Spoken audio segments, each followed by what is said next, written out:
FIGR stock analysis and FIGR stock prediction. In this 1-minute video, I'm going to show you exactly what I'm going to do and how I'm going to trade.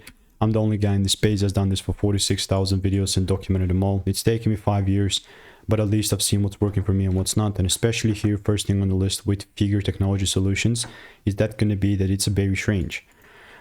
Although we don't have that much data, this is just like a solid bearish data. Let me mark down this. Let me mark down like that.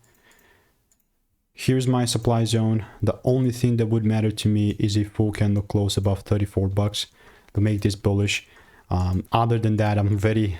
I mean, yeah, pre-market is already down, but the way that I would have taken advantage of this was if I saw a double break. And yeah, I'm not going to be randomly selling, although it's a bearish market. I'll see if it gives me the rules somehow in another way, but I'll keep you updated. And if you want to get daily stock picks, tips and insights for free, click the first link in the description and I will continue to keep you updated. So goodbye and enjoy. Ciao.